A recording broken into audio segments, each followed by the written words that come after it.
And shalom, everyone. This is Deacon Q, and I'm going to be teaching on salvation for the children of Ham, for the Ham's children, the strangers, as we know in the Bible. But I know that as we being taught over here, we already know that the children of Ham can get salvation. However, I'm going to go about the teaching in another way, just in a parable type way to show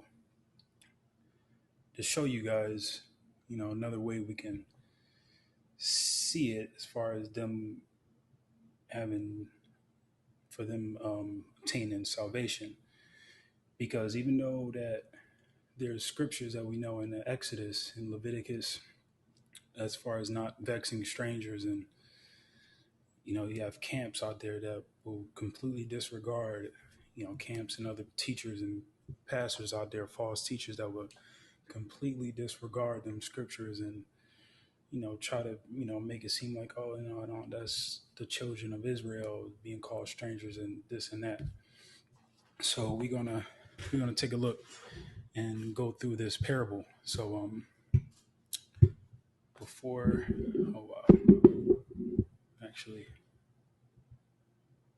my mice has actually, wait, oh, there we go. All right, so we're going to take a look at Genesis chapter 5 and in verse 32, get some build up some information. So some precepts to get on with the teaching. 1 second. All right. So Genesis chapter 5, verse 32, and say, and Noah was 500 years old, and Noah begat Shem, Ham, and Japheth. So, Noah, we know that he came through the line of Seth, and he begat, three children. We know Shem, Ham, and Japheth, as we know that the strangers come from the children of Ham. So the next verse we're going to pick it up in chapter 6, verse 9 to 10. So it's in verse 9 it say, these are the generations of Noah. Noah was a just man and perfect in his generations, and Noah walked with God. And Noah begat three sons, Shem, Ham, and Japheth. And these are the three sons he begat. And also when we look at Genesis chapter 10, from 13 to 20, it shows I'm sorry, not 13 to 20, 6 to 10. Yeah, picking up at 6, verse 6. And the sons of Ham, Cush, Mizraim, Foot, Canaan. All the way down to verse 20, you'll see the children of Ham say, these are the sons of Ham after their families, after their tongues and their countries and their nations, which we know that these are the strangers. So even when I talk to people outside of different just talk to people outside of that don't know scripture, I like to start at Isaiah when they try to deny this, but I like to start at Isaiah because we can see some of Isaiah in verse 14, which we know, but there's a way to go about this because it's saying, for the Spirit of God will have mercy on Jacob and will yet choose Israel and set them in their own land. And the strangers shall be joined with them, and they shall cleave to the house of Jacob. And the people shall take them and bring them to their place, and the house of Israel shall possess them in the land of the Lord for servants and handmaids. And they shall take them captives, who captives they were, and they shall rule over their oppressors. Now, this last line right here, I like to hone in on because it's saying they shall take them captives, who captives who captives they were, and they shall rule over their oppressors. Now, from this precept, I like to go to Genesis. We're going to pick it up at Genesis chapter 15, going to this Abraham's dream, which he dreamt in Genesis chapter 12, verse 15. And it says, And when the sun was going down, a deep sleep fell upon Abram, and lo, an horror of great darkness fell upon him. And he said unto Abram, Know of a surety that thy seed shall be a stranger in a land that is not theirs, and shall serve them, and they shall afflict them 400 years. And that nation whom they shall serve will I judge, and afterward they shall come out with great substance. Now, this is actually a key scripture for this teaching. So if you guys, want to write these precepts down, because it's going to be pretty interesting once we go into the parable. So to see these children, salvation for the children of Ham, and to see a parable and to break it down. So picking up in Exodus chapter 12 and starting, 1 second. Adjust my screen. Starting at verse 40. So it say, Now the sojourning of the children of Israel who dwelt in Egypt was 400 years. So check this out. So we see in Isaiah chapter 14 over here in the black box, in the black Bible, and they shall take them captives, who captives they were, and they shall rule over their oppressors. And also right here in Genesis chapter 15, verse 13, and he said unto Abram, Know of a surety that thy seed shall be a stranger in a land that is not theirs, and shall serve them, and they shall afflict them 400 years. Also that nation whom they shall serve will I judge and afterward shall they come out with great substance. And then over here in the last box in a white Bible, now the surging of the children of Israel who dwelt in Egypt was 400 years. So now we got this understanding. We already know that over here in Isaiah chapter 14, the strangers were Ham's children, because we were in the land of Egypt, and they are the strangers. But we're going to take a look. We're going to take a look at the book of Esther, which, looking at this book, can teach us and show us an interest in similitude. Because some things happen in the book of Esther which happen in a similitude of what went down in Exodus when our forefathers were saved by the Most High God.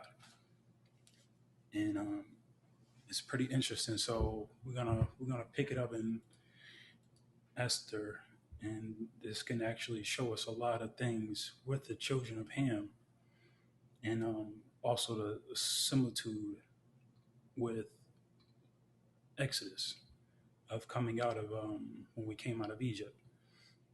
So we're gonna pick it up in Esther. It's after in Esther. 1 second.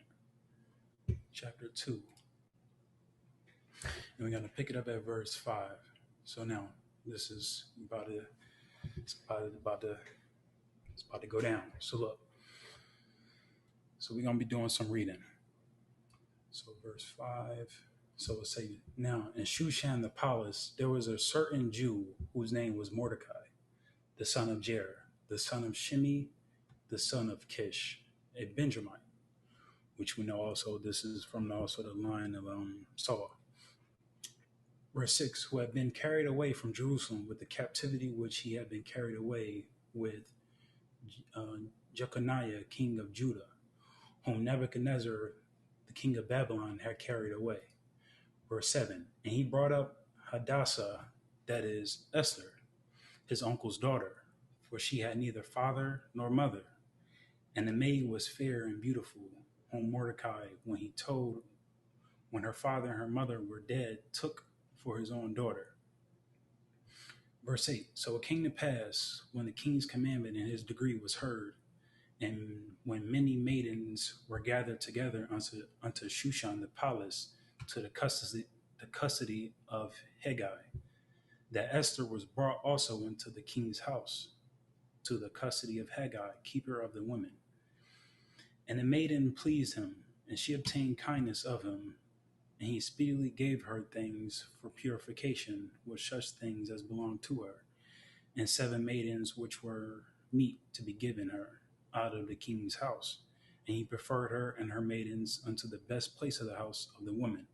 Now, just to catch us up, if nobody read the book of Esther, that the king had put out a decree. Um, he actually removed the crown from Vashti, his previous wife, because of she didn't want to come into the feast that he had made for her. And she despised his words. She didn't listen to his words. So they had a decree of the princes to have maidens come before him for him to pick a queen. So this is what's going on. So verse 10, Esther had not shewed her people nor her kindred, for Mordecai had charged her that she should not shew it. Verse 11, and Mordecai walked every day before the court of the woman's house to know how Esther did and what should become of her. Now, we're going to take a look at in additions of Esther, of what happened with Mordecai. So 1 second, we're going to additions to Esther chapter 12, and then we're going to read and say Mordecaius took his rest in the court with Gabbatha and Thara, the 2 eunuchs of the king, keepers of the palace. And he heard their devices and searched out their purposes, and learned that they were about to lay hands on Artaxerxes the king. And so he certified the king of them. Then the king examined the 2 eunuchs, and after that they had confessed it, they were strangled. And the king made a record of these things, and Mordecaius also wrote thereof. In verse 5. So the king commanded Mordecaius to serve in the court, and for this he rewarded him. Howbeit Haman, the son of Amadathas the Agagite, who was in great honor with the king, sought to molest, which is meaning he wanted us to kill Mordecaius and his people because of the 2 eunuchs of the king, because of what Mordecai had told King Artaxerxes. So just molest he just wanted to do us in. He wanted to kill Mordecai and our people. So going back to the black box, and we're going to build up some information and see the similitude. And so we're going to just follow along. So in Esther chapter 3, we're going to pick up in Esther chapter 3, verse 1 to 6. So it say, after these things did King Artaxerxes promote Haman, the son of Hammedatha, the Agagite, and advanced him and set him his seat above all the princes that were with him.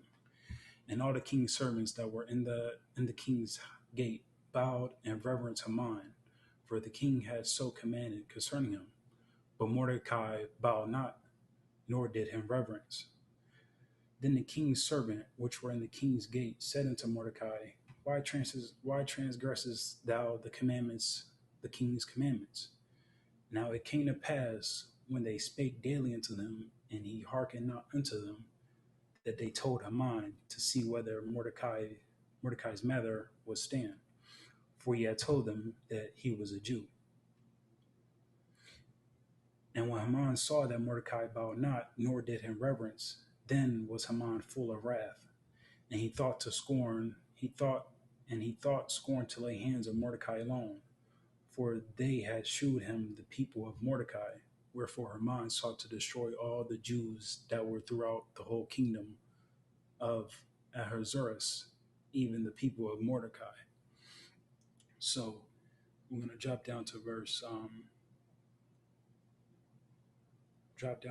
8. Now we're gonna see the similitudes of Exodus and the book of Esther to ultimately at the end to accomplish of showing that the children of Ham can have salvation. So, um, picking up in verse Esther chapter 3, verse 8. So it's saying, Haman said unto King Ahasuerus, there is a certain people scattered abroad and dispersed among the people in all the provinces of thy kingdom, and their laws are diverse from all people. 1 second. And their laws are diverse from all people, neither keep they the king's laws. Therefore, it is not for the king's profit to suffer them. And in verse 9, if it please the king, let it be written that they may be destroyed, and I will pay 10,000 talents of silver to the hands of those that have the charge of the business to bring it into the king's treasuries. And then in verse 10, and the king took his ring from his hand and gave it unto Haman, the son of Hammedatha, the Agagite, the Jews' enemy. And the king said unto Haman, the silver is given to thee, the people also, to do with them as it seemeth good to thee. Then were the king's scribes called on the 13th day of the first month. So check this out. Then were the king's scribes called on the 13th day of the first month, and there was written according to all that Haman had commanded unto the king's lieutenants, and to the governors that were over every province, and to the rulers of every people of every province according to the writing thereof, and to every people after their language.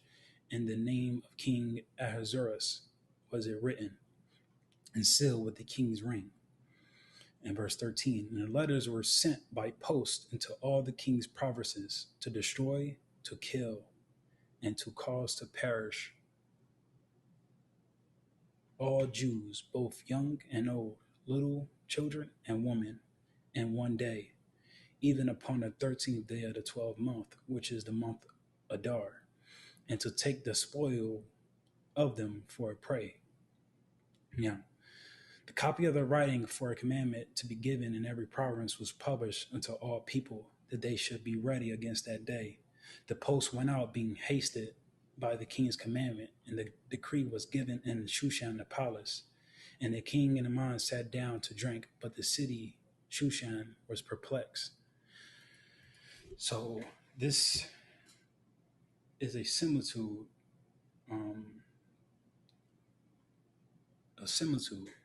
in Exodus of what had happened in Exodus of our people and Pharaoh, just as Haman put out the decree to basically to kill, destroy, and to spoil our people.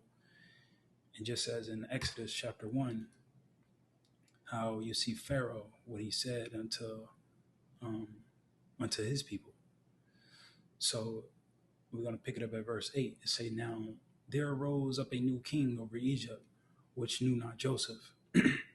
And he said unto his people, behold, the people of the children of Israel are more and mightier than we. Come on, let us deal wisely with them, lest they multiply, and it come to pass that, when there falleth out any war, they join also unto our enemies, and fight against us, and so get them up out of the land. Verse 11, Therefore, for that reason they did set over them taskmasters to afflict them with their burdens, and they built for Pharaoh treasured cities, Pithom and Ramses. But the more they afflicted them, the more they multiplied and grew, and they were grieved because of the children of Israel. And the Egyptians made the children of Israel to serve with rigor, and they made their lives bitter with hard bondage in mortar and in brick,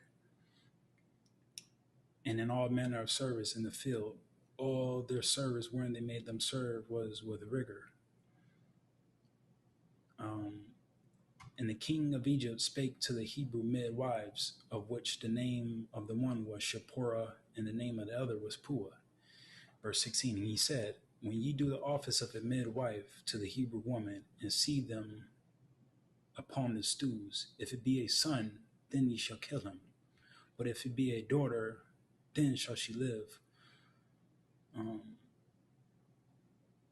so there's a similitude between this, because even in both cases, Haman and Pharaoh was set to do evil against the children of Israel, against our people,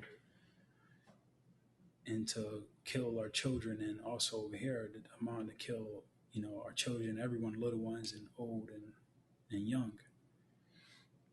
So we're gonna keep moving, and we're gonna pick it up in Esther chapter 4. Why am I doing that? Chapter 4. One second. So in chapter 4, so remember what the similitudes of both of these scriptures. So in Esther chapter 4, it say in verse 1, when Mordecai perceived all that was done, Mordecai rent his clothes and put on sackcloth with ashes, and went out into the midst of the city and cried with a loud voice and a bitter cry. It came even before the king's gate, for none might enter into the king's gate clothed with sackcloth. And in every province, whithersoever the king's commandment and his decree came, there was a great mourning among the Jews, and fasting and weeping and wailing, and many lay in sackcloth and ashes, just as what Haman had set out to do.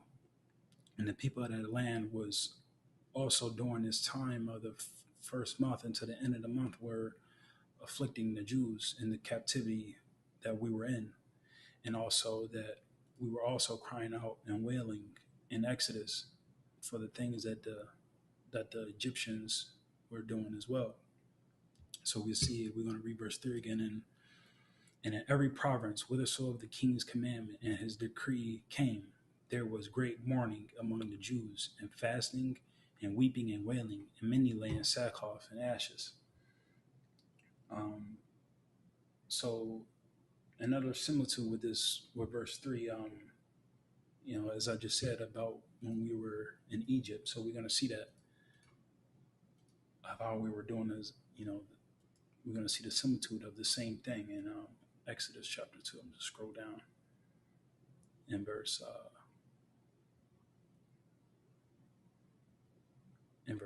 23.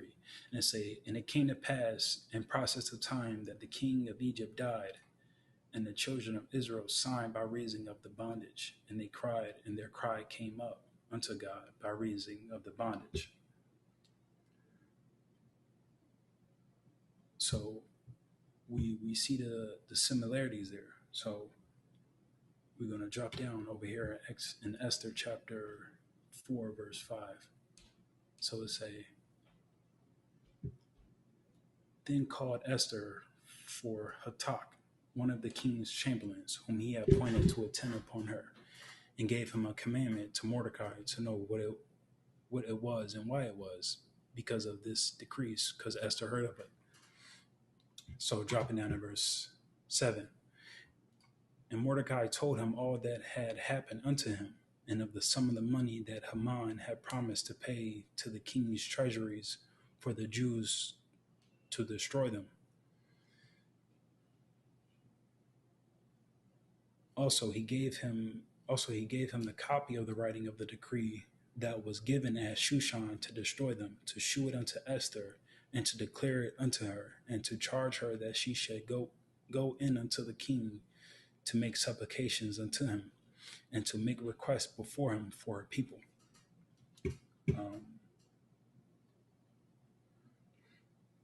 So picking up at verse 10, we're going to keep reading down in Esther at verse 10. And again, Esther spake unto Hathach and gave him commandment unto Mordecai. All the king's servants and the people of the king's provinces do know that whosoever, whether man or woman, shall come unto the king into the inner court, who is not called, there is one law of his to put him to death, except such to whom the king shall hold out of the golden scepter, that he may live.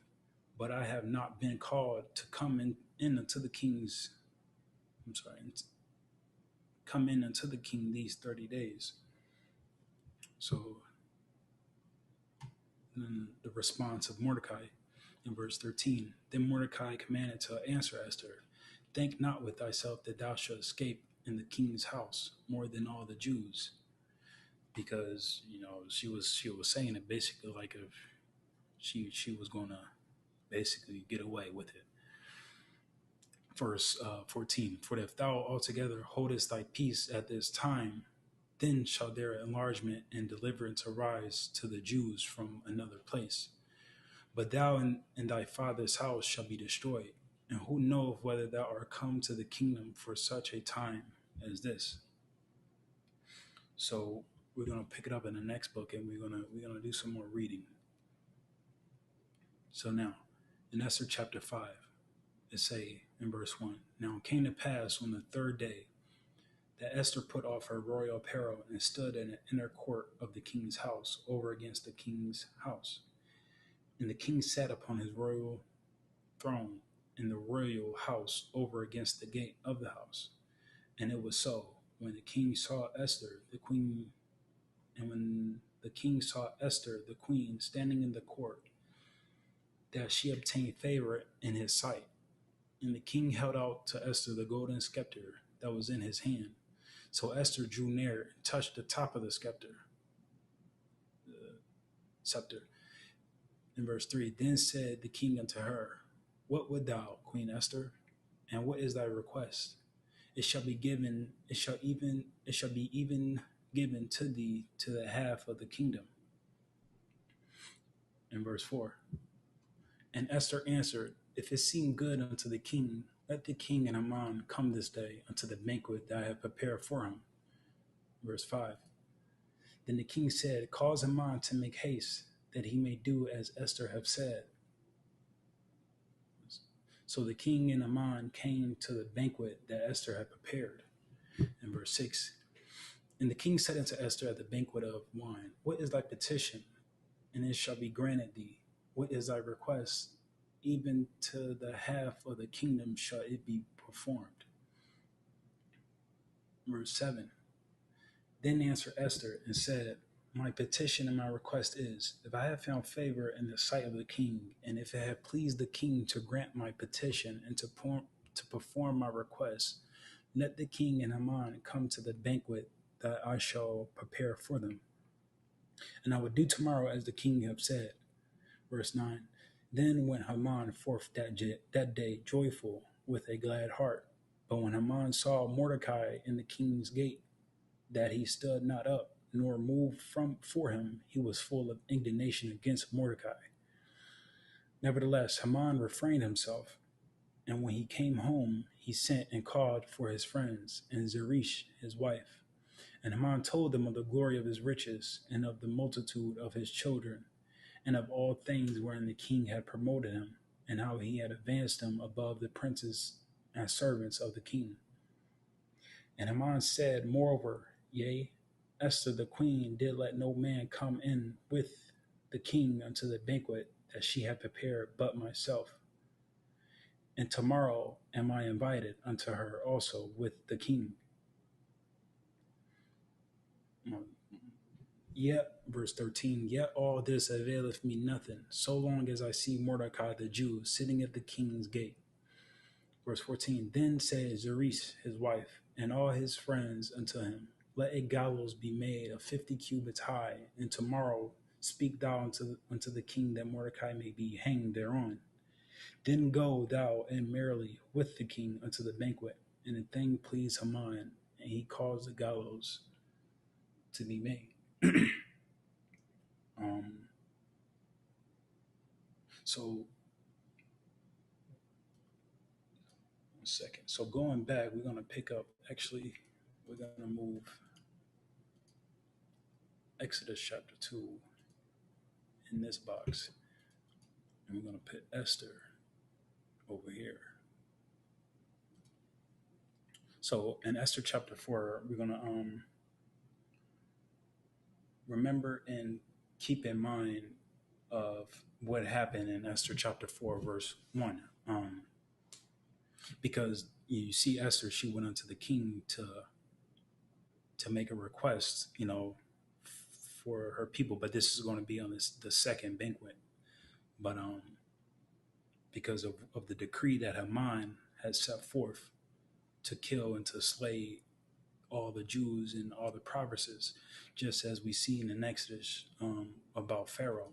So we're just going to read Esther chapter 4, verse 1 again. And when Mordecai perceived all that was done, Mordecai rent his clothes and put sackcloth with ashes and went out into the midst of the city and cried with a loud and bitter cry, and came even before the king's gate, for none might enter into the king's gate clothed with sackcloth.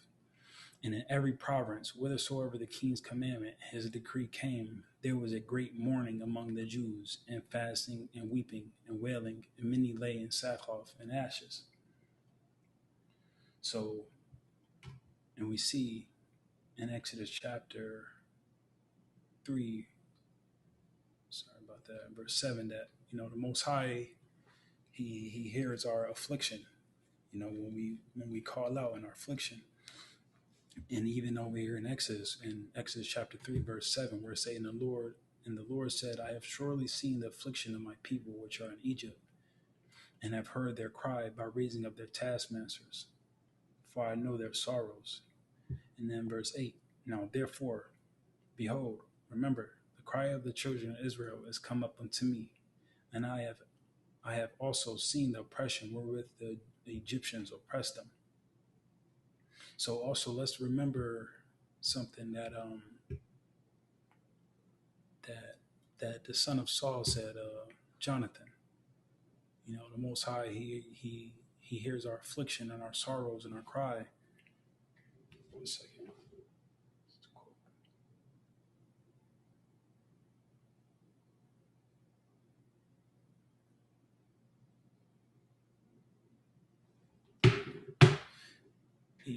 He hears our affliction and our cry, and but let's keep in mind of something that the son of Saul said of Jonathan in 1 Samuel chapter 14 and verse 6. So it say, and Jonathan said, why is it doing that? In verse 6, and Jonathan said to the young man that bare his armor, come, and let us go over unto the garrison of these uncircumcised. It may be that the Lord will work for us, for there is no restraint to the Lord to save by many or by few. And let's keep this scripture in mind and continue with this similitude of what was going down in Esther and also in the book of Exodus when we were in both captivities. So we're going to read Esther chapter, we're going to go back in the far left book, the black book, in Esther chapter 7. And we're going to read chapter 7, and we're going to continue and to build up into the main point of the teaching. So in Esther chapter 7, verse 1, so the king and Haman came to the banquet with Esther the queen. And the king said unto Esther on the second day at the banquet of wine, what is thy petition, Queen Esther? And it shall be granted thee. And what is thy request? And it shall be performed, even to the half of the kingdom. Then Esther the queen answered and said, if I have found favor in thy sight, O king, we in verse 3, and if it please the king, let my life be given me at my petition, and my people at my request. And we see the colon. For we are sold, I and my people, to be destroyed, to be slain, and to perish. But if we have been sold for bondmen and bondwomen, I had held my tongue. Although the enemy could not countervail the king's damage. And then in verse 5, then the king Ahasuerus answered and said unto Esther the queen, who is he and where is he that durst presume in his heart to do so? In verse 6, and Esther said, the adversary and enemy is this wicked Haman. Then Haman was afraid before the king and the queen, and the king arising from the banquet of wine in his wrath went into the palace garden, and Haman stood up to make requests for his life to Esther, the queen, for he had saw that there was evil determined against him by the king. Verse 8. Then the king returned out of the palace garden into the place of the banquet of wine, and Haman was fallen upon the bed whereon Esther was. Then said the king, will he force the queen also before me in the house? As the word went out of the king's mouth, they covered Haman's face. And Harbanoah, one of the chamberlains, said before the king, behold, remember also the gallows 50 cubits high, which Haman had made for Mordecai, who had spoken good for the king. That was the scripture we seen earlier about when Mordecai had heard of the two servants at the gate wanted to take the life of the king. So this is what he's saying, who had spoken good of the king standeth in the house of Haman. Then the king said, hang him thereon. So they hanged Haman on the gallows that he had prepared for Mordecai. Then was the king's wrath pacified. We're going to keep reading in chapter 8, verse 1. On that day did the king as Ahasuerus give the house of Haman, the Jews' enemy, unto Esther the queen.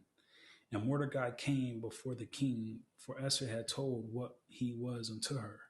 And the king took off his ring, which he had taken from Haman, and gave it unto Mordecai. And Esther set Mordecai over the house of Haman.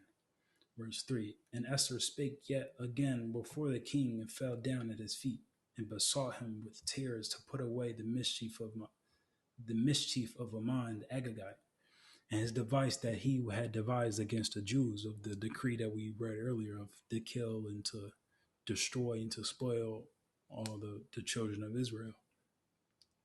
So in verse 4, then the king held out the golden scepter toward Esther. So Esther arose and stood before the king and said, if it please the king, and if I have found favor in his sight, and the things seem right before the king, and I be pleasing in his eyes, let it be written to reverse the letters devised by Haman, the son of Hammedatha, the Agagite, which he wrote to destroy the Jews, which are in all the king's provinces. We're going to in verse 6. For how can I endure to see the evil that shall come unto my people? Or how can I endure to see the destruction of my kindred? Then the king Ahasuerus said unto Esther the queen, and to Mordecai the Jew, behold, remember, I have given Esther the house of Haman, and him they have hanged upon the gallows, because he had laid his hand upon the Jews. Write ye also for the Jews, as it liketh you, in the king's name, and seal it with the king's ring, for the writing which is written in the king's name, and sealed with the king's ring, may no man reverse. So, picking up in verse 11, chapter 8, verse 11, wherein the king granted the Jews which were in every city. So this was the decree to reverse Haman's first law decree of that, for all the Jews to be slain in all the provinces on the last month on the 12th month of the year. So what just happened was, Esther went to dinner to banquet with him and told the king of all that, just what Haman, laid in his heart to do, just because of Mordecai wouldn't bow down to him. So we seen that he just got hanged, and the Most High heard the cry. This is nothing but the hand of the Most High that done this. So we see in Esther in verse 11, he say, wherein the king granted the Jews which were in every city to gather themselves together and to stand for their life, to destroy, to slay, and to cause to perish all the all the power of the people and province that would assault them, both little ones and women, and to take the spoil of them for a prey. Because when Haman had put out this decree, which was in the beginning of that year, in the first month, even until the end of the year was the decree for all the Jews to be slain. So, when this was going on, that there were people of the land of the provinces around, the king's provinces, that was treating the children of Israel, our people, with rigor, and they were, they was basically oppressing them, basically getting ready for that day to take, the children of Israel out, all of us out that was, sojourning among in that land. So this is why verse 11 say, wherein the king granted the Jews which were in every city to gather themselves together and to stand for their life, to destroy, to slay, and to cause to perish all the power of the people and province that will assault them. Because this is what they were doing until the day of that, Haman has set for the Jews, for us, to be slaughtered on that one day, both little ones and women, and to take the spoil of them for a prey. So just as in another similitude, we're gonna go back to Exodus chapter 3, and we're gonna read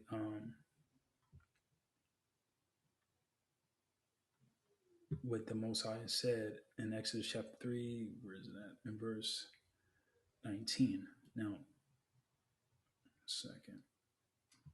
So verse 19, it said, I am sure that the king of Egypt will not let you go, no, not by a mighty hand. Verse 20, and I will stretch out my hand and smite Egypt with all my wonders, which I will do in the midst thereof. And after that, he will let you go. Verse 21, and I will give this people favor in the sight of the Egyptians, and it shall come to pass that when ye go, ye should not go out, ye should not go empty, but every woman shall borrow of her neighbor and of her that sojourn in her house jewels of silver and jewels of gold and raiment, and ye shall put them upon your sons and upon your daughters, and ye shall spoil the Egyptians. So going back to Esther chapter 8, verse 13, the copy of the writing of the commandment to be given in every province was published unto all people, and that the Jews shall be ready against that day to avenge themselves on their enemies. Now,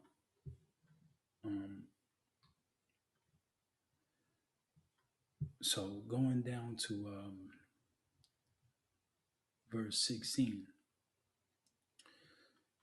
and it said, the Jews had light and gladness and joy and honor.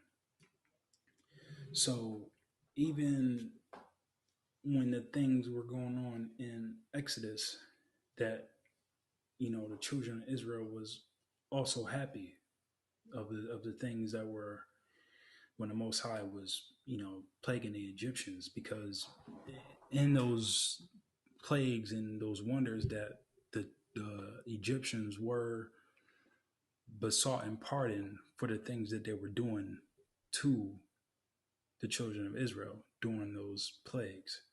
And this is in scripture, which is in Solomon, which we're going to get to. But so picking it up back over here in Esther chapter 8, verse 16, it said the Jews had light and gladness and joy and honor because of the decree Mordecai had reversed of Haman, to basically recompense and reverse, and to basically destroy them who were oppressing them, just as basically in Exodus of what we just seen of the Egyptians were oppressing us, and the Most High reversed it and plagued them and judged them and taught them. And also after the coming out, he had us to take their spoil. So, so for the precept for verse 16, the Jews had light, understanding and gladness and joy and honor. Even in Exodus, we're going to see in Exodus chapter 10, because I'm not going to jump the gun just yet, but in Exodus chapter 10, verse 21, I was about to spoil it. 1 second. So in verse 21 it said, "And the Lord said unto Moses, Stretch out thy hand toward heaven, that there may be darkness over the land of Egypt, even darkness which may be felt. And Moses stretched forth his hands toward heaven, and there was a thick darkness in the land of Egypt 3 days. They saw not one another, neither rose any from his place for 3 days. But all the children of Israel had light in their dwellings." Just as we see over here in Esther chapter 8, verse 16, the Jews had light and gladness and joy and honor. So, um, just as darkness fell upon the people of the land, in Exodus, when we're in Exodus, of darkness, of fear, of the wonders of the things that the Most High God was doing for our people when He was bringing us out of our affliction and our cry and our wailing we were doing because of the oppression of our enemies. So we even going to look at this in Esther chapter 9, where in verse 1 and say, now it's picking up. So in Esther chapter 9, verse 1, and say, "Now in the 12th month, that is the month of Dar, on the 13th day of the month." On the 13th day of the same. So keep this in mind of the dates as well. So it'll say the 13th day of the same, when the king's commandment, his decree, drew near to be put in execution. Now, this is the same day Haman had said for the Jews to be destroyed. So, in the day that the enemies of the Jews hoped to have power over them, though it was turned to the contrary, that the Jews had rule over them that hated them. Yeah, so verse 2, "The Jews gathered themselves together in their cities throughout all the provinces of the king Ahasuerus to lay hand on such as sought their hurt. And no man could withstand them, for the fear of them fell upon all the people, because darkness fell upon them." You know,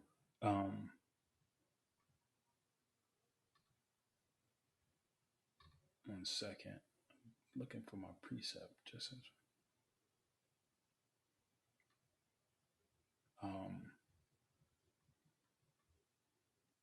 one second.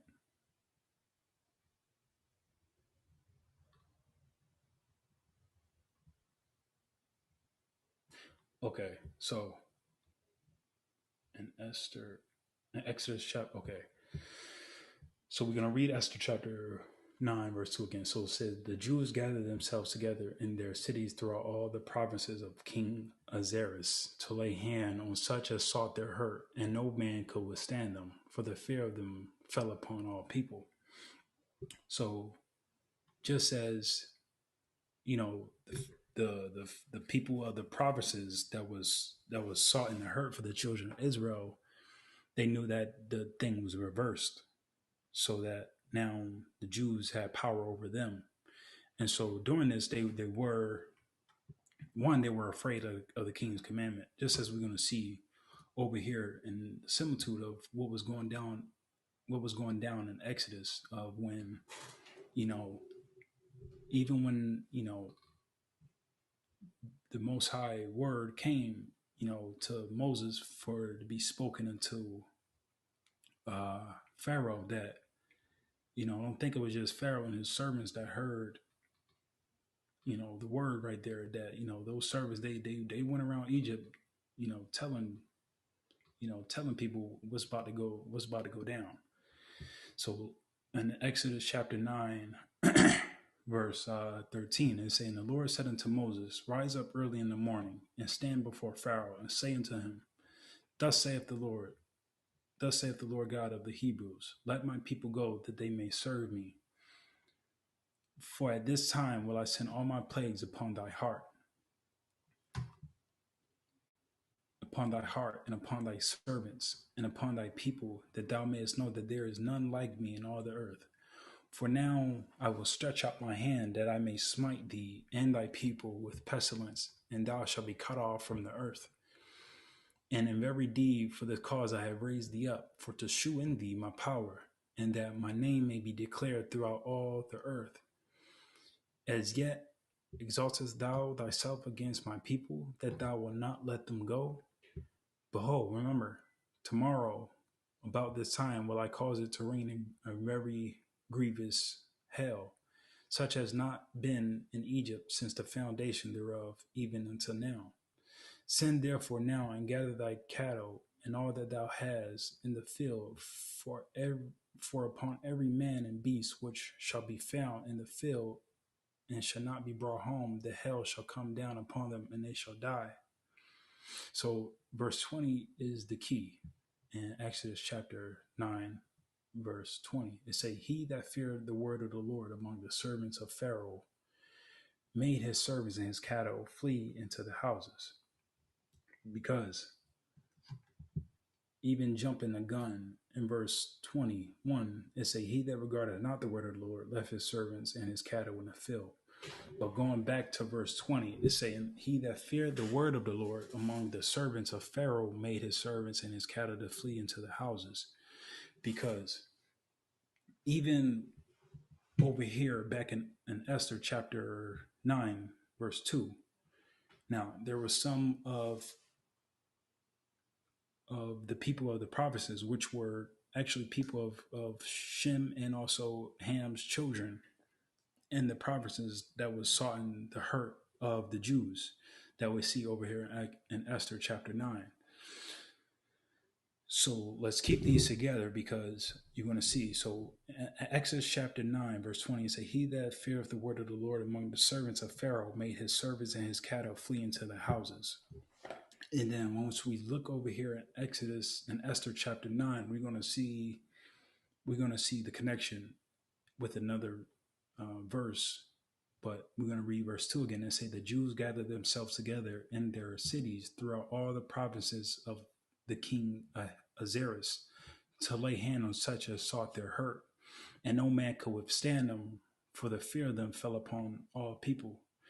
Now, remember of this teaching is that the salvation for the children of Ham, because even in Exodus, there were, the Egyptians, Ham's children, that was oppressing us. And also there was some that was also for us.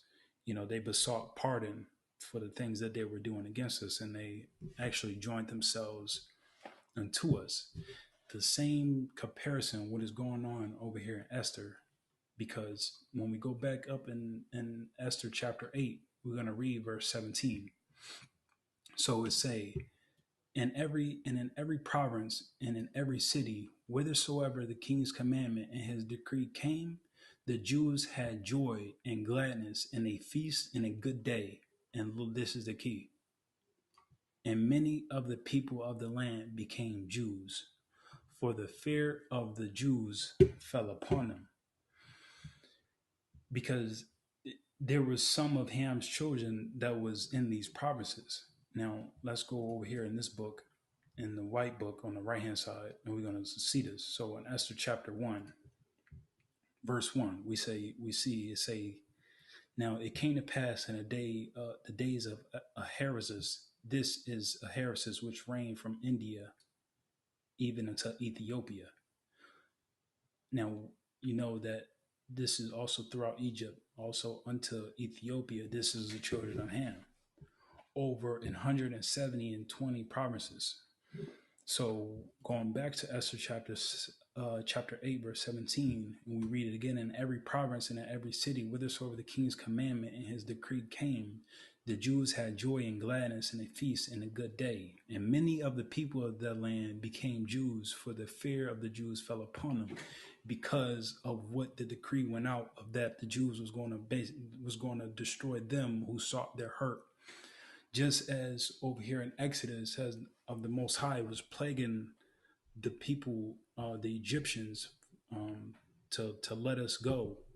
Some of the Ham's children, they joined themselves into us, and the Most High gave them light.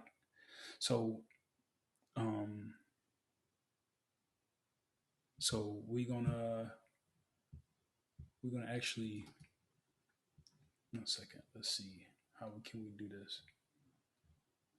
Okay, so we're gonna read, just to read it again, Esther chapter 1, verse 1 and 2. And then over here, we're going to see something that Solomon said. Because Solomon, he tells a lot of things. So we're going to go to Wisdom of Solomon, right? But we're going to read Esther chapter 9, verse 1 and 2 again. Now, we see what verse 17 said about, and many of the people of the land became Jews, for the fear of the Jews fell upon them. Now, Esther chapter 9, verse 1. Now, in the 12th month, that is the month Adar, on the 13th day of the same, when the king's commandment and his decree drew near to be put in execution, in the day that the enemies of the Jews hoped to have power over them, though it was turned to the contrary, that the Jews had rule over them that hated them. The Jews gathered themselves together in their cities throughout all the provinces of the king Ahasuerus to lay hand on such as sought their hurt, and no man could withstand them, for the fear of them fell upon all people. So let's go over here and look, because this is fear. This is the darkness that fell upon them. It just says the darkness over here in Exodus fell upon, the Egyptians. So looking at what Solomon said in Wisdom of Solomon, chapter 14, it say, but they sleep in the same sleep that night, which was indeed intolerable, and which came upon them out of the bottoms of inedible hell, were partly vexed with monstrous apparitions, and partly fainted, their heart failing them, for a sudden fear and not looked for came upon them. Because how could it not? The whole decree was reversed. Right here in Esther chapter 9, and no man could withstand them, for the fear of them fell upon all people. Because the day that was decreed, it was reversed. So the people that were of Ham's children, and the people that were in these provinces, knowing and sleeping at night, knowing that this day is coming, that they're remembered of what they did unto the Jews, that is reversed. So going back to Wisdom of Solomon, chapter 17, verse 15, were partly vexed with monstrous apparitions, and partly fainted, their heart failing them, for a sudden fear and not looked for. One second, and not looked for came upon them. So then whosoever there fell down was straitly kept, shut up in a prison without iron bars. For whether he were husbandman or shepherd or a laborer in the field, he was overtaken, and he endured that necessity which could not be avoided, for they were all bound with one chain of darkness. So moving on and going back over here to Esther chapter 9, verse 3, it say, all the rulers of the provinces and the lieutenants and the deputies and officers of the king helped the Jews, because of the fear of Mordecai fell upon them. For Mordecai was great in the king's house, and his fame went out throughout all the provinces. For this man Mordecai waxed greater and greater, even as Moses in Exodus, as a similitude. I'm bouncing back from similitude in Esther and Exodus. So the Bible won't let me go to. I have to scroll down to verse 11, chapter 11. So just as what is just said here for Mordecai, and we're going to see, in Exodus chapter 11, verse 3, is saying the Lord, Spirit of God, gave the people favor in the sight of the Egyptians, just as over here in Esther, because everything was reversed. Just as when we was out here in Exodus, over here in Exodus, that, things were reversed from them oppressing us, and the Most High bringing us out of that oppression. So picking up in the Lord and the Spirit of God gave the people favor in the sight of the Egyptians. Moreover, the man Moses was very great in the land of Egypt, in the sight of Pharaoh's servants, in the sight of the people, just as a similitude and a similarity where it say over here, and for Mordecai was great in the king's house, and his fame went out through all the provinces. For this man Mordecai waxed greater and greater. So reading down over here in Exodus chapter 4, it say, and Moses said, thus saith the Lord, about midnight will I go out into the midst of Egypt. So 1 second, before we move on, we're going to go to Exodus chapter 12, verse 22. So it say, and ye shall take a bunch of hyssop and dip it in the blood that is in the basin, and strike the lintel and the two side posts with the blood that is in the basin. And none of you shall go out of the door of his house until the morning. Verse 23. For the Lord, the Spirit of God, will pass through to smite the Egyptians. So here what it's saying, for the Spirit of God will pass through to smite the Egyptians. And when he seeth the blood upon the lintel, and on the two side posts, the Lord, the Spirit of God, will pass over the door and will not suffer the destroyer to come in unto your houses.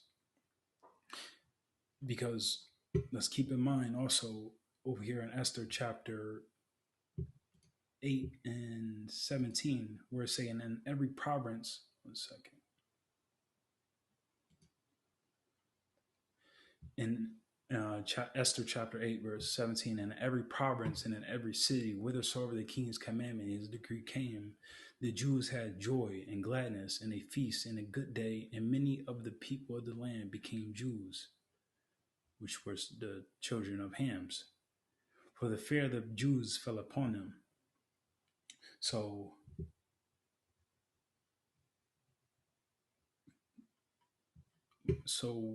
this, we know that this was some of among these provinces was Shem and Ham's children. Now, even picking it up over in Exodus, actually in the right book, chapter 12, verse 48, because we see in Exodus over here, chapter 11, verse 4, when the Most High was for that last day, he was going to bring out the children of Israel with a mighty hand. He said, and Moses said, thus saith the Lord, about midnight will I go out into the midst of Egypt. And we've seen over there where he said to strike the blood upon the lintels and the two side posts. And so also that night he gave where's that? Oh, verse 43. And the Spirit of God said unto Moses and Aaron, this is the ordinance of the Passover. There shall no stranger learn thereof. And many, camps, which is all the camps, because I don't think no Christian churches teaches, but they miss over these colons, and they keep trying to say like this stranger is stupid, but they like this stranger is, I guess, a children of Israel, because they say there shall no stranger eat thereof, but they miss this colon because he's about to clarify it. But every man's servant that is brought for money, when thou hast circumcised him, then they miss this word, then shall he eat thereof. And then going down to verse 48, and when a stranger shall sojourn with thee and will keep the Passover of the Lord, let all his males be circumcised, and then let him come near and keep it, and he shall be as one that is born in the land, for no uncircumcised person shall eat thereof. Verse 49, one law shall be to him that is homeborn, and unto the stranger that sojourneth among you. So remember Esther chapter 9, verse 17. Keep this in mind. This is in Esther when we was in captivity. So picking it up over here in Exodus, just as what was going down in Exodus of some of the children of Ham's, some of the Ham's children came out with us, just as over here in Esther of that, some of them had joined themselves unto us in Esther and became Jews, and the ones that were against us, you know, we're going to see. So picking up in Exodus chapter 11, verse 4, and say, and Moses said, thus saith the Lord, about midnight will I go out into the midst of Egypt, and all the firstborn in the land of Egypt shall die, from the firstborn of Pharaoh that sitteth upon his throne, even unto the firstborn of the maidservant that is behind the mill, and all the firstborn of beast. And now we're going to see this in Esther chapter 9, verse 5. Thus the Jews smote all their enemies with the stroke of the sword, and with slaughter and destruction, and did what they would unto those that hated them. In Shushan the palace, the Jews slew and destroyed 500 men, and in Parshadantha and Dalphon, Aspatha, Paratha, and Adalia, Aridatha, Paramasha, and Arisai, Aridai, and Vehezatha, the 10 sons of Ammon, the son of Hamadatha, the enemy of the Jews, slew they, but the spoil laid not their hand. Picking up down in verse 15, because they were taking them out, just as the Most High over here in Egypt that night took out all those that were against us over here. Verse 15, for the Jews that were in Shushan gathered themselves together on, keep this in mind too, for the Jews that were in Shushan gathered themselves together on the 14th day also of the month of Dar, and slew 300 men at Shushan, but on the prey laid not their hand. 1 second. On the prey laid not their hand. Verse 16. But the other Jews that were in the king's provinces gathered themselves together and stood for their lives, and had rest from their enemies, and slew of their foes 75,000, taking them out. But they laid not their hands on the prey. And on the 13th day of the month of Dar, and on the 14th day of the same rested they, and made it a day of feasting and gladness. So I'm going to read that again, if anybody. On the 13th day of the month of Dar, and on the 14th day of the same month, 14th day of the same rested day, and made it a day of feasting and gladness. But the Jews that were at Shushan assembled together on the 13th day thereof, and on the 14th thereof, and on the 15th day of the same they rested, and made it a day of feasting and gladness. Now, just to keep in mind. So okay, we seen in Exodus that the same thing had happened. The Most High took the Egyptians out, and we passed over. We came out of Egypt. So also you'll see over here Esther that the same thing happened. Now, I want you to keep in mind on the 15th day, to keep this in mind, they rested. So keep this day in mind right here, and made it a day of feasting and gladness. Wait 1 second. I'm going to read some more. So therefore the Jews of the villages that dwelt in the unwalled towns made the 14th day of the month of Dar a day of gladness and feasting, and a good day, and of sending portions one to another. Because the Most High God has saved us from the decree of Haman. He was set in all the provinces for us to be destroyed. just as basically in Exodus what happened with Pharaoh. In both cases, the Most High turned it around and saved us. And in both cases, again, were feastings and gladness throughout, you know, our dwellings of, because of the Most High bringing us out. So we're gonna pick it back up in verse 19. Therefore, the Jews of the villages that dwelt in the unwalled towns made the 14th day of the month Adar a day of gladness and feasting, and a good day of sending portions one to another. Verse 20. And Mordecai wrote these things and sent letters unto all the Jews that were in all the provinces of the king Ahasuerus, both nigh and far, to establish this among them, that they shall keep the 14th day of the month Adar and the 15th day of the same yearly. Verse 22.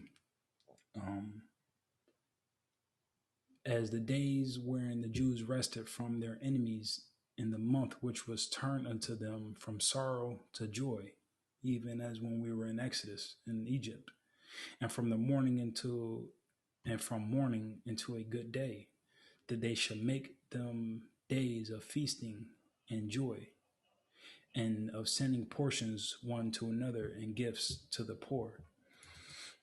Now, even as the same of what went down in Exodus, Solomon says something.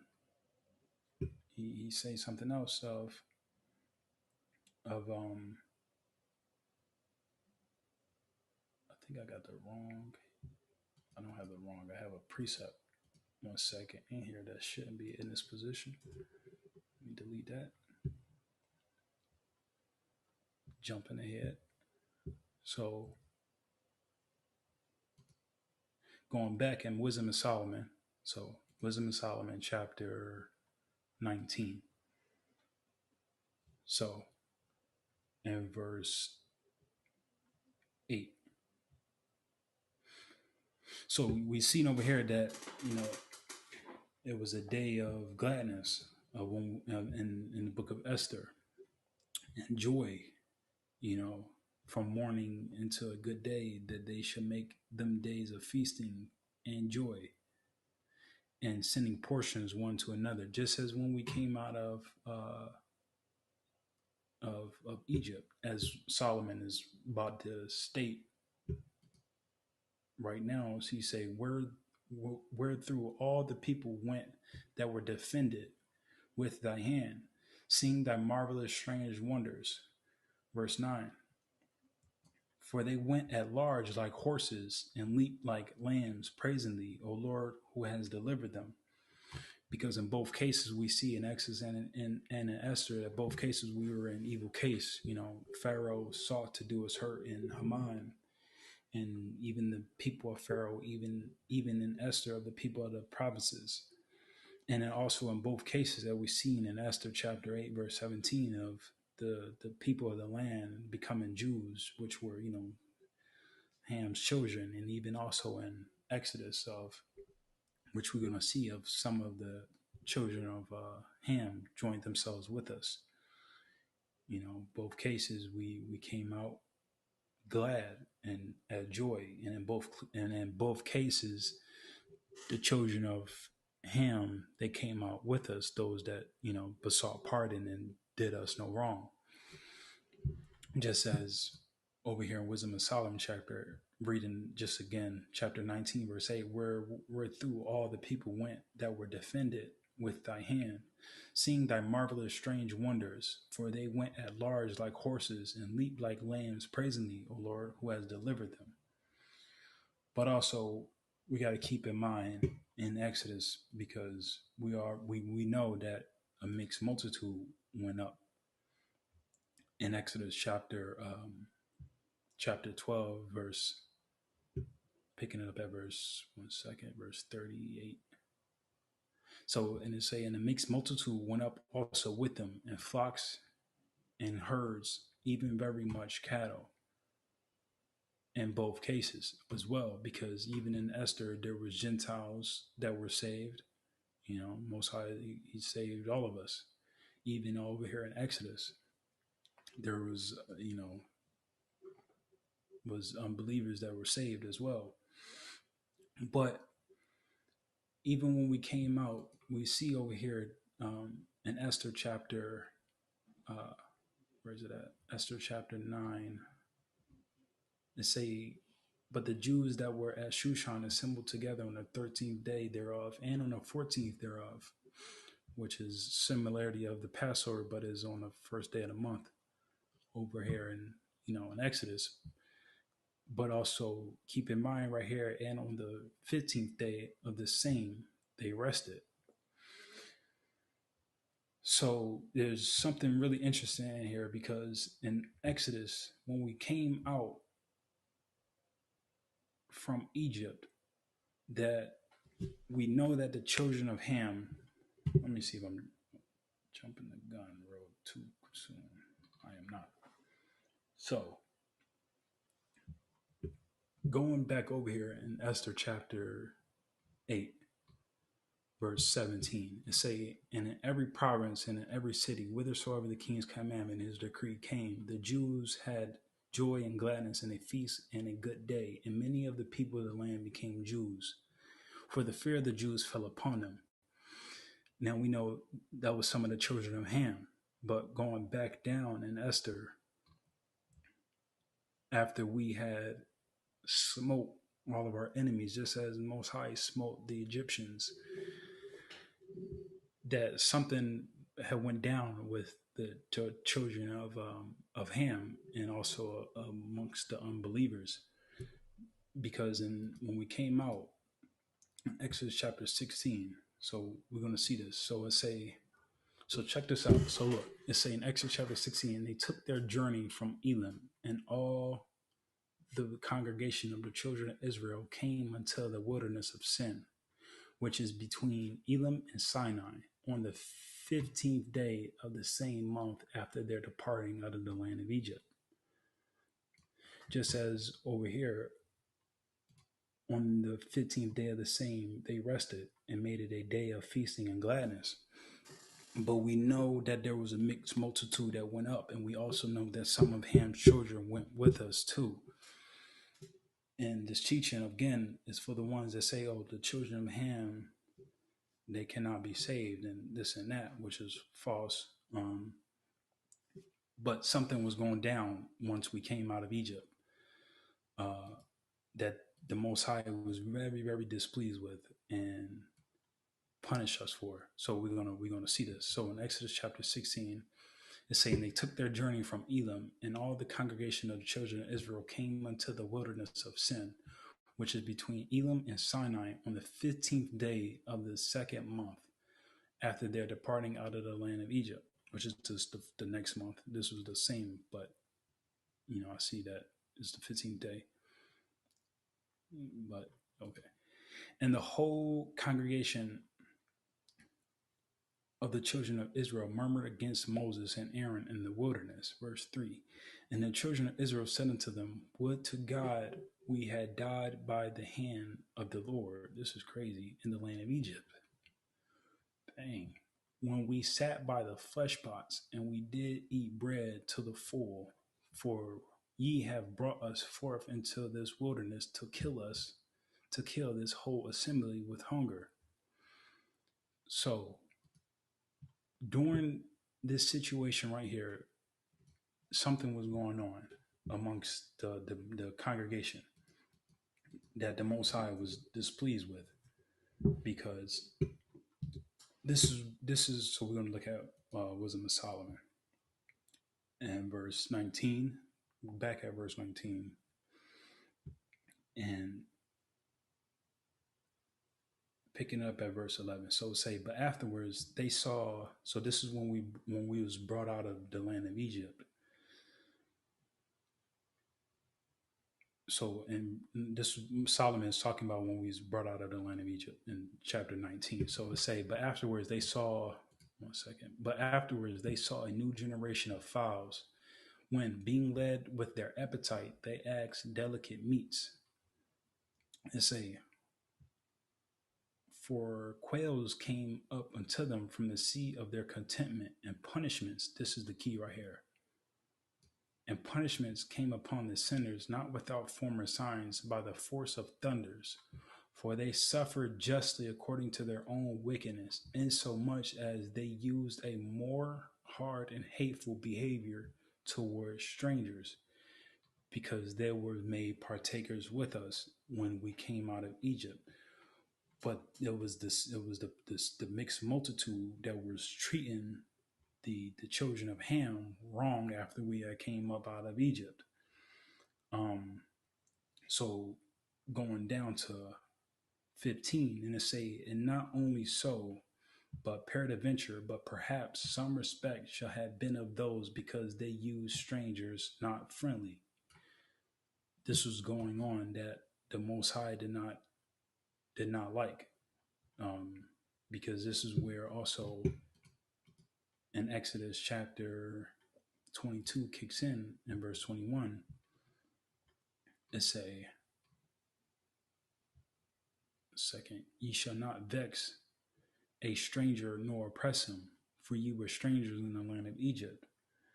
And also going down to chapter 23, verse 9, also thou shalt not oppress a stranger, for ye know the heart of a stranger, seeing ye were strangers in the land of Egypt. Because they was made partakers with us, even as we seen over here in Esther. Actually, we're going to read this in verse 16. But these very grievously afflicted them, whom they had received with feastings, and were already made partakers of the same laws with them when we came out from Egypt, even as over here in Esther, chapter 8, verse 17, and in every province and in every city, whithersoever the king's commandment and his decree came, the Jews had joy and gladness, and a feast and a good day, and many of the people of the land became Jews, for the fear of the Jews fell upon them. The same identical thing that was going on. But the Most High was not pleased with this, because even in verse 17, and they have this in here, but therefore even with blindness were these stricken, as those were at the doors of the righteous man. When being compassed about with horrible great darkness, everyone sought the passages of his own doors. But just honing back on in verse 16, they say, but these very grievously afflicted them, whom they had received with feastings, and were already made partakers of the same laws with them. In verse 15, of the strangers, because they used strangers not friendly, and the Most High had, and we was partakers with them. But I wanted to show that similitude with Esther, and the book of Esther, and Exodus. But also, even when even showing, if we're going to look at something else, even showing in Genesis of another example in Genesis chapter 12, looking at verse where is that? Verse 10. And there was a famine in the land, and Abram went down into Egypt to sojourn there. Even in right here, for those that falsely teaching, Israel wasn't even in these days right here of Abraham. So verse 10, but we're going to see something. And there was a famine in the land, and Abram went down into Egypt to sojourn there, for the famine was grievous in the land. And it came to pass, when he was come near to enter into Egypt, that he said unto Sarai his wife, behold, remember now, I know that thou art a fair woman to look upon. Therefore, for that reason, it shall come to pass, when the Egyptians shall see thee, they shall say, this is his wife, and they will kill me, but they shall save thee alive. I pray thee, I pray thee, thou art my sister, that it may be well with me for thy sake, and my soul shall live because of thee. And it came to pass, verse 14, that when Abram was come into Egypt, the Egyptians beheld the woman, that she was very fair. The princess also of Pharaoh saw her, and commended her before Pharaoh, and the woman was taken into Pharaoh's house. And then verse right here in verse 16 is the key, because you're going to see,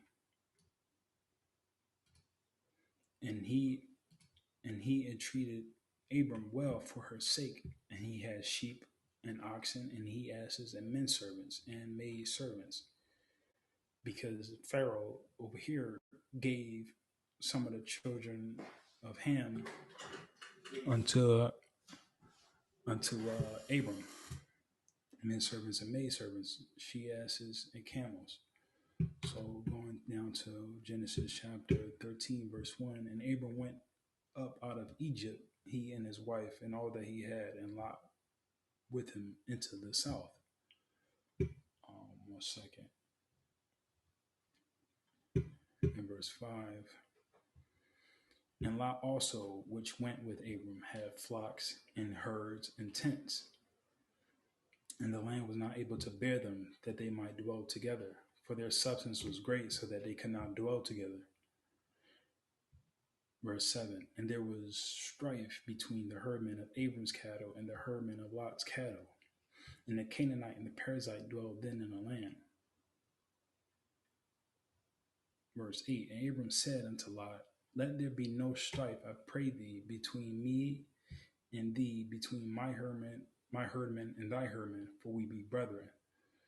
But we see that Abraham had servants of the children of Ham. And we got to keep in mind also in Genesis chapter 17, verse 1, where the Most High appeared to Abraham. And verse 17, chapter 1, where it say, when Abram was 90 years old and 9, the Lord appeared unto Abram and said unto him, I am the Almighty God, walk before me and be thou perfect. Verse 2, and I will make my covenant between me and thee, and will multiply thee exceedingly. And going down to verse 9, where it say, and God said, what just happened? And God said unto Abraham, thou shalt keep my covenant, therefore, thou and thy seed after thee in their generations. This is my covenant which ye shall keep between me and you and thy seed after thee. Every man child among you shall be circumcised, and ye shall circumcise the flesh of your foreskin, and it shall be a token of the covenant between me and you. And we know the circumcision is of the heart. 1 second. So going down to verse, verse 12, and he that is 8 days old shall be circumcised among you, every man child in your generations. He that is born in the house, or, which is the key right here, or bought with money of any stranger which is not of thy seed. He that is born in thy house and he that is bought with money must needs be circumcised, and my covenant shall be in your flesh for an everlasting covenant. So going back to,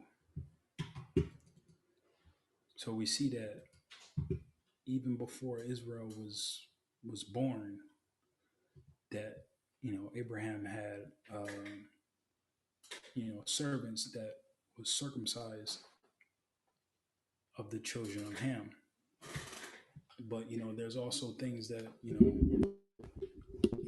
that goes on to be said, amongst these false teachers of we're gonna be beating them and whipping them and doing this and that to them in the kingdom of heaven, and which is completely false, because one, they think that we're going back into the land in this life, which we're not. But either way you pit it to them, they like, okay, we're gonna be doing this to them and that to them, which we're not, because one, we see over here in Revelation chapter 1 where it say, and I saw a new heaven and a new earth. And the reason why they say this, just to go back to Isaiah, no, it's not Isaiah chapter 14, which we seen of the similitudes of Esther and Exodus, where it say, "For the Lord will have mercy on Jacob, and we get choose Israel to set them in their own land," which this is talking well, and the stranger shall be joined to them. We know this is the children of Ham, and they shall cleave to the house of Jacob, and the people shall take them and bring them to their place, and the house of Israel shall possess them in the land of the Lord for servants and handmaids. And they shall take them captives, who captives they were. This was when we was in Egypt. And they shall rule over their oppressors. But this is the verse where they say we're going to be whipping them and doing this and that, which is not true, because this is a future prophecy of the kingdom. Because over here, we're not going to do that, because Revelation chapter 21 and say in verse 1, "And I saw a new heaven and a new earth. For the first heaven and the first earth was passed away, and there was no more sea." Verse 2, "And I, John, saw the holy city, New Jerusalem, coming down from God out of heaven, prepared as a bride adorned for her husband. And I heard a great voice out of heaven saying, Behold, remember, the tabernacle of God is with men. He will dwell with them, and they shall be his people, and God himself shall be with them and be their God. And Yahweh shall wipe away all tears from their eyes." They were made partakers of the same laws. They have the same God as us once they circumcise their hearts and be made as one born in a land. So how we're gonna be whooping them and doing this, where in the kingdom, in a new earth and a new heaven, is saying God shall wipe away all tears from their eyes, and there shall be no more death, neither sorrow nor crying, neither shall there be any more pain, for the former things are passed away. So for them to be teaching that, it doesn't make any sense, because even to see in the last two scriptures, one second, in the last two scriptures of even Isaiah chapter 9, and we're going to put up Habakkuk over here, chapter 1. But over here in Isaiah chapter 9, verse 6, it say, "For unto us a child is born, unto us a son is given. The government shall be upon his shoulders, and his name shall be called Wonderful Counselor, Mighty God, the Everlasting Father, and the Prince of Peace." So if is the Prince of Peace, and over here also in Revelation chapter 21, verse 4, saying God shall wipe away all tears from their eyes, and there should be no more death, neither sorrow, nor crying, neither shall there be any more pain, for the former things are passed away. How are we going to be whipping them and beating them? It doesn't make no sense. And even in Habakkuk chapter 1, verse 13, it say, in verse 13, "Thou art of pure eyes than to behold, to see evil. Thou art of pure eyes than to behold, to see, to remember evil, and canst not look on iniquity, acts of sin." Even it doesn't make sense that they teaching these things, because there was partakers of the same laws. Even as we've seen in the comparison again, in the similitudes and the similarity of what went down in Esther and also in Exodus, they both joined themselves, the children of Ham, and they both joined themselves into us, and became Jews by circumcision. So, but I hope for those that are listening, understood that similitude and between Esther and Exodus, that if y'all go back and look at the precepts, write down the precepts of when I made the similarities between Esther and Exodus, that you study that, and that you see that the comparison. But this is the end of this teaching, and I'm going to just say shalom.